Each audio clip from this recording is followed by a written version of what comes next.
apologize if you hear like constant hammering in the background of the videos that I'm making here, because my neighbors are getting a new roof, and so it's just constant hammering all day, and it's annoying.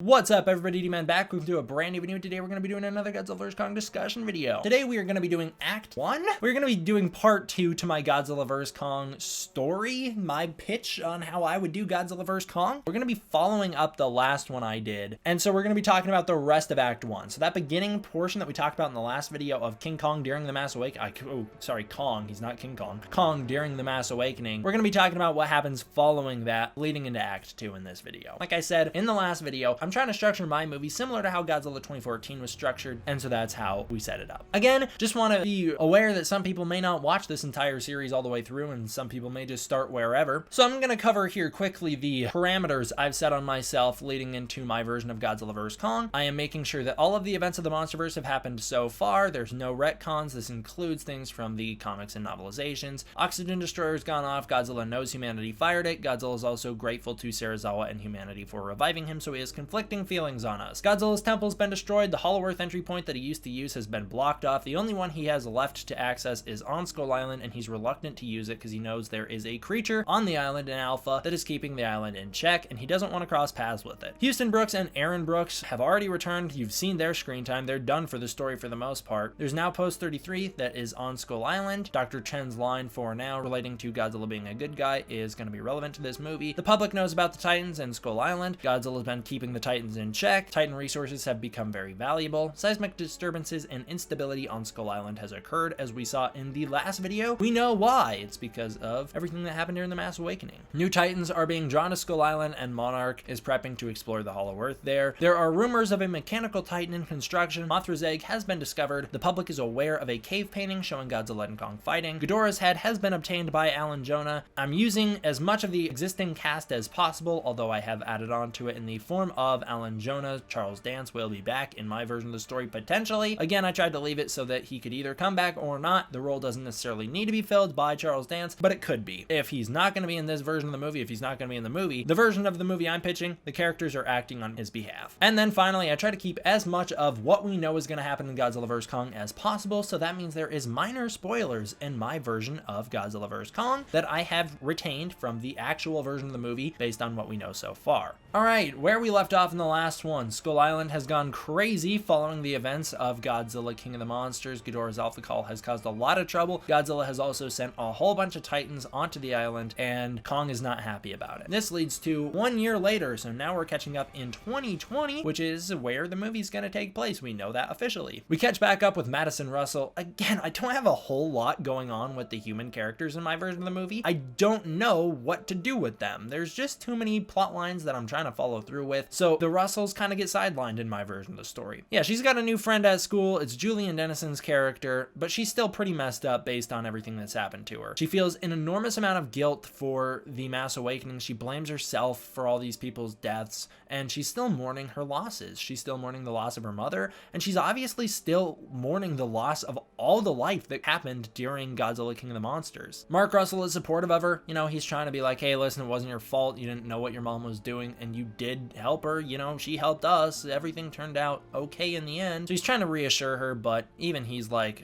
yeah, my wife was evil. You know, she did redeem herself, but that didn't undo her actions. Also, Mark and Eileen Chen, they're kind of together. I don't know if they need to be, but they're either close friends in my version of the story, or they're together. They're a couple. I don't know. They live in Florida now because the movie has some scenes set in Florida, so I went, why not? They live in Florida. My logic reasoning for it is it's close to Castle Bravo, so it's a close commute to work for Dr. Chen. She's gonna be able to go to Castle Bravo easily and have a house back in Florida with her man, or maybe her friend, she just lives near him. I don't know how it all works. I didn't plan that much. We also find out that Godzilla spent the first half of the year following Godzilla King of the Monsters, keeping Titans away from cities. He was successful in preventing mass destruction and forced a whole bunch of Titans into hibernation, or a few of them he sent into exile on Skull Island. We learned that the storm around Skull Island was what previously kept Titans Titans away from it, but due to the global storm that Ghidorah caused as he flew all over the world, that storm has become unstable. It still exists, but it's much weaker now. It's actually just beginning to pick back up, so the storm's finally taking shape again, but it became much more unstable following the events of Godzilla King of the Monsters, which allowed Godzilla to send a whole bunch of Titans to the island. Godzilla has currently disappeared under the ocean. Monarch suspects that he's slowly growing weaker due to the lack of radiation he has. He doesn't have access to his Hollow Earth point anymore, and he can't get the radiation that he once had. This explains his decrease in activity following the time he spent sending kaiju or Titans back where they belong. His lower radiation presence also makes him significantly harder to track. I'm trying to restore Godzilla back to a weaker point of strength because he was way too overpowered in Godzilla King of the Monsters, and I don't realistically see Kong taking Godzilla on in this version of the movie, given how strong Godzilla was in King of the Monsters. So rather than having some random debuff for Godzilla or buffing Kong up an unrealistic amount, I'm trying to gradually weaken Godzilla in my version of the story so that we have a reason for why he's not just gonna wipe the floor with Kong. Monarch is now being led by Dr. Chen, Dr. Ling, Houston Brooks, some others. There's like a council in the wake of Serizawa. This is basically all Houston Brooks has left in the movie. I don't really do much more with him. We learn that Monarch has boosted forces around Skull Island. Hey, get it now? We know what that article was talking about in Godzilla King of the Monsters. They literally boosted forces around the island, not on the island. They've evacuated the island. They have not been back to it since the events of the Mass Awakening. They've established an outpost similar to Castle Bravo outside of the storm's borders so that they can monitor the island without actually being on it. They do wish to explore the Hollow Earth, but they haven't gone back on the island due to the increase in Titan activity. They have noticed, though, that the storm has restored itself, not completely, but it's started to. This has resulted in Titans being trapped on the island. So the reason they think no Titans have gotten off the island is because the storm is starting to restore itself, so the Titans can't leave the island. It's also because they're all dead. King Kong killed them all. Sorry, I didn't mean to spoil that for you, but that's what happened. We're gonna find that out later. Monarch then decides to send a mission to Skull Island. None of our main characters go on this mission, at least none of the main characters that we know previously. This movie's group of new characters go on this mission. So like I said, they dispatch a mission to Skull Island. Their goal is to observe the changes that have occurred and see what happened to Outpost 33. They're gonna see if there is any potential reality in exploring the Hollow Earth through the island. They take an aircraft carrier through the storm and dock it next to the island. This way they can launch multiple vehicles if they need to. I don't know why they needed to take the full aircraft carrier through the storm, but they did so that that one thing that we all know is coming can come and happen in my version of the story as well. Again, minor spoilers.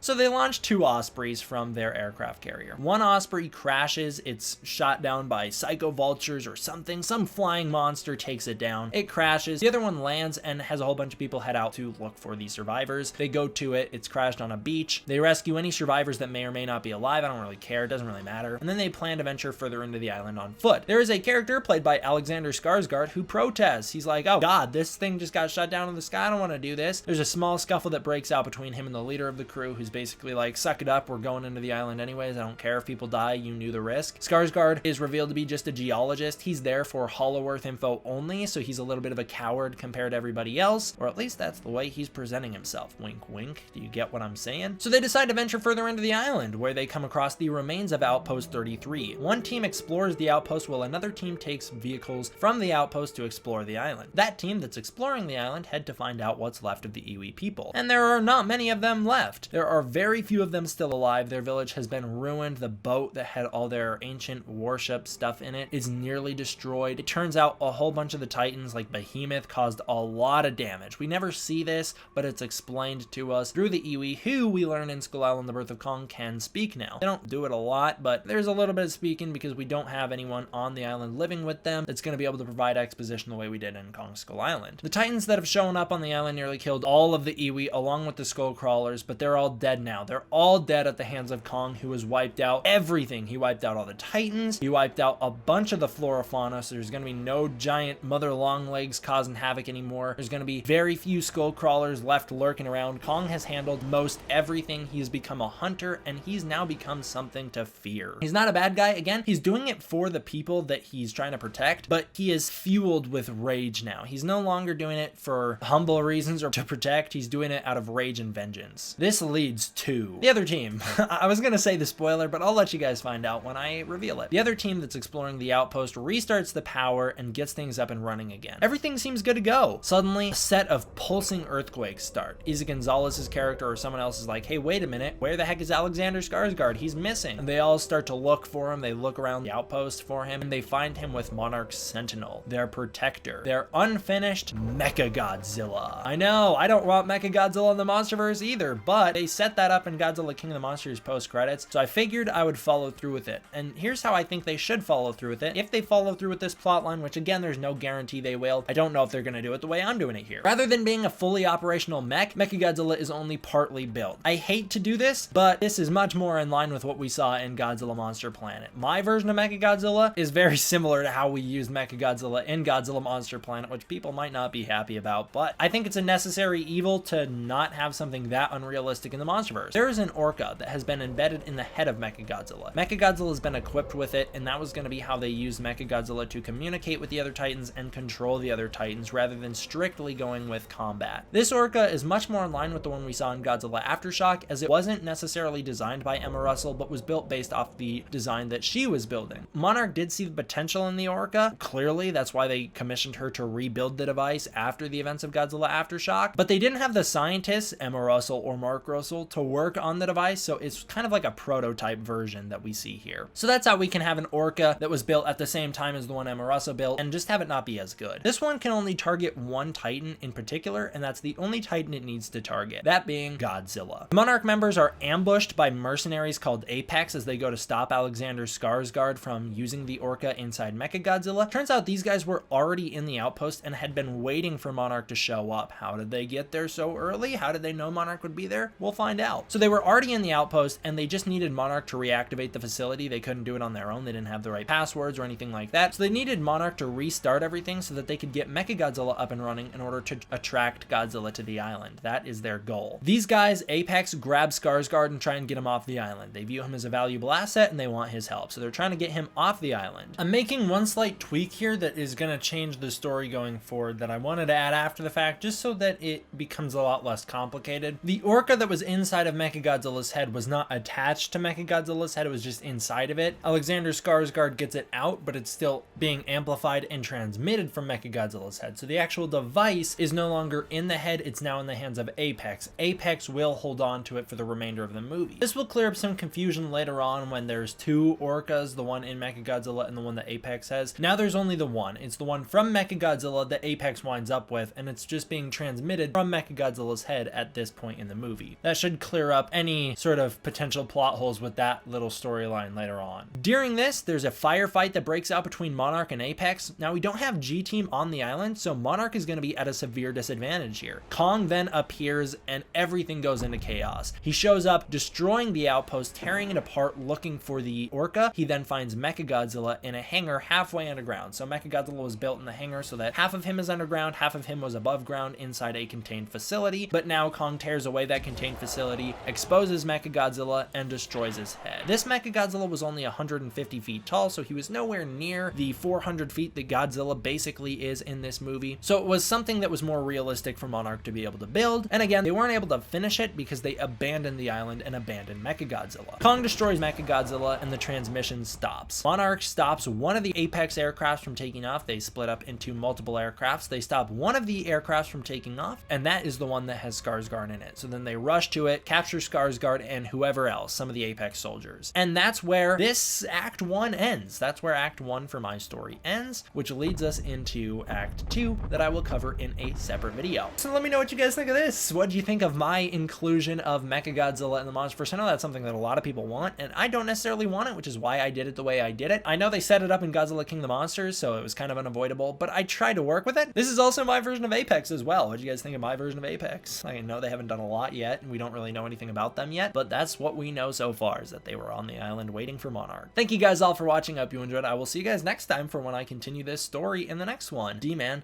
out!